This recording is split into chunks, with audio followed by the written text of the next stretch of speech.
Matapos nga ang PBA draft mga idol kahapon, halos sunod-sunod na ang mga trades na nagaganap. Di tayo masyadong nagpi-PBA content pero pag-uusapan natin ng mabilisan ang mga trades nga na ito. I-review na muna natin yung Stephen Holt trade mga idol kung saan nakuha nga ng Ginebra sina Stephen Holt at Isaac Go mula Terra Firma Jeep, kasama na nga rin yung 3rd overall pick kahapon na naging si RJ Abarrientos. Tapos ang pinadala naman ng Ginebra ay mga veteranong sina Christian Sanhardinger at Stanley Pringle. Tapos yung 10th overall pick ng draft kahapon din at naging si Mark Nonoyon mula sa Lasal. Well, ako Ginebra fan pero masasabi kong medyo lugi pa rin ng Terra Firma rito kasi naisama pa nila ang 3rd pick. Possible na franchise player din yung 3rd pick eh. At sa dalawang komperensya na natalo sila, yun ang reward talaga nila, sabay basta na lang nilang sinama sa trade. Don't get me wrong malakas naman din yung kapalit. Si Stan yan na tested veteran, proven na number 1 option, sabay Pringle din na may asim pa. Mas malala pa rin yung trade nung sa Birmen dati nung rookie pa lang si C-Stand na mga bench warmers yung kapalit. Pero ang storya ay ganun pa rin, number 1 pick ay pinadala sa SMC. As a Ginebra fan, feel ko okay na yung Stephen Holt at Isaac Go lang, kapalit na C-Stand at Pringle. Kahit wag na isama yung mga picks, dun talaga medyo napalugi yung Jeep eh. Para na rin sa parity ng liga overall. Pero yun nga, may kasunod na trade nga ang Ginebra pati Jeep mga idol. Ayon nga kay Rom Anzures ng ABS-CBN News, tinrade na nga rin po ng Ginebra ang kanilang dalawang 2nd round picks kahapon na sina Didat Hanapi na 17th overall pick at si Paulo Hernandez na 22nd overall pick naman. Tapos ang pinadala ng Jeep ay isang future 2nd round pick lang sa draft next year. Okay na rin to mga idol. Feel ko patas lang din at baka kasama na rin talaga to sa trade doon kina C-Stand kasi hindi rin nagme-make sense na dalawang gwardiya ang kinuha ng Ginebra sa 2nd round knowing na may kakulangan pa sila sa size dahil sa pagkawala ni C-Stand. Sabay si Abarrientos pa ang kinuha nila na gwardiya rin. Isipin ninyo, dito sa pick ni Hanapi, pwede pa nilang kunin sina Ramirez o Ben Phillips. Pero si Hanapi talaga ang kinuha nila na hindi naman big man. Big man nga ang kailangan ng Ginebra. So kutob ko lang, Jeep talaga ang gumawa ng selection dito at hindi po yung Ginebra. Sa Jeep naman, at least baka mas mabibigyan ng playing time tong sina Hanapi at Hernandez kaysa sa Ginebra na contending team nga at punong-puno pa yung position nila ng mga veteranong mas mabibigyan ng playing time.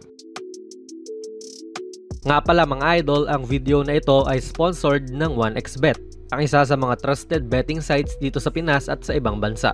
Kung gusto nyo mag-register ay click nyo lang po ang link sa ating pinned comment sa baba at ganoon din sa ating description box. I-type nyo na rin ang ating promo code na JonasPB at maaari kang makakuha ng up to 12,000 pesos na bonus points sa inyong unang deposit. Maaari kang mag-bet sa mga sporting events like NBA, UFC, Wimbledon at marami pa pong ibang sports. Siguraduhin lang syempre na maging responsable sa inyong pag-bet.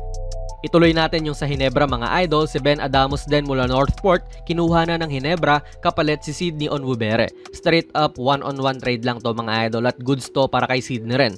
Galing na nga tong Northport dati kung saan nagkaroon siya ng breakout conference noong 2020 to 2021 season at nag-average siya doon ng 9 points, 5.9 rebounds and 1.2 assists per game. Ito pa rin ang career high average niya mga idol hanggang ngayon sa isang komperensya.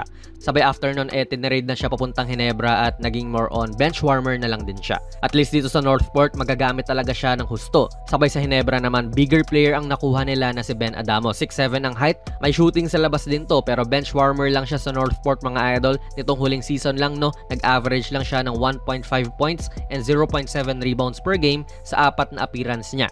So sa mga Ginebra fans, wag kayo mag-expect din gaano kasi baka gawing bench player lang din siya ni Coach Tim. Baka lang naman, though considering yung mga big man nga ng Ginebra ngayon, I can say na baka mabigyan din to ng chance na patunayan ang sarili niya dahil 6'7 din siya at pwedeng maglaro alongside Isaac Go. Mala Aldrich Ramos ang laruan nito mga idol ni Adamos, mapayat, mahaba at pareha silang mga kayang bumitaw sa labas na big man. Interesting deal din ito. At ito probably yung pinakamalaking deal so far simula kahapon mga idol. Kinuha na ng Magnolia si Zave Lucero mula Northport din. Kapalit sina Gio Halalon at Abu Trotter. Matagal na rin na may trade rumors po itong si Halalon mga idol. So finally, na-trade na rin siya. Okay na rin sa kanya tong Northport kaysa makipagsiksikan siya sa guard lineup ng Magnolia. At least din mas mabibigyan ng playing time si Jerome Lastimosa na bagong kuha rin nila mula sa draft. Dito sa Northport, feel ko si Gio na rin talaga ang magiging lead guard nila at siya na kagad ang isa sa mga pinaka-veterano sa kanilang guard lineup. Sabay nakuha rin nila si Abu Trotter na although undersized sa center position mabibigyan din ng heft tong frontcourt nila na medyo manipis din. Wala rin kasi si JM Calma at injured. Sayang lang din talaga kasi binitawan nila si Lucero. Franchise centerpiece din to na pinamigay lang din. May mga issues siya sa injury pero 6'7" wing player talaga to, sumisentro lang sa Northport nitong nakaraang conference. Kayang-kaya maging star nito ni Ziv. Bumata ang Magnolia dahil sa trade na ito at masasabi kong sila ang nanalo. Nabawasan ang mga gwardiya nila, may star player pa sila na sa PBA, rare breed ang mga tulad ni Lucero. Sayang lang talaga at promising ang combo nila ni Tolentino pero wala. Ganun talaga. Bali yan mga idol, nagpapabata na rin yung Ginebra dahil nga sa mga ginawa nilang trade. Mas naging perimeter oriented sila with Holt. Tamang-tama lang din yung dating niya kasi injured si Gray at Malonzo. Nakaka-excite tuloy pag nagsabay-sabay yung mga yan sa court habang si RJ yung nagtitimon. Pati mga big man nila na bagong kuha bumibitaw din sa tres. Sabay yung Magnolia o nalap talaga kay Lucero assuming na magiging healthy siya sa bago niyang team. Busog-lusog talaga yung dalawang rivals na ito sa mga trades nila itong Northport. Hindi ko alam kung ano ang plano nila. Sana lang mag-pay off yung pagkuha nila kina Halalon at Tratter. Pero sa tingin ko, mas okay pa rin kung nag-stick na lang sila kay Lucero. Sa akin lang naman yan mga idol. Pero kayo ba? Ano po ang masasabi nyo sa mga recent na trades dito sa PBA? Ilagay nyo lang po ang inyong mga komento sa ating comment section sa baba. Plug na rin natin ang ating very first merch mga idol. Ako ang nag-design itong mala vintage na Kobe shirt. 689 lang yan. At ayan po ang nilalaman kapag bumili ka. Large na lang po ang natitira. PM lang kayo sa ating Facebook page for more info idol.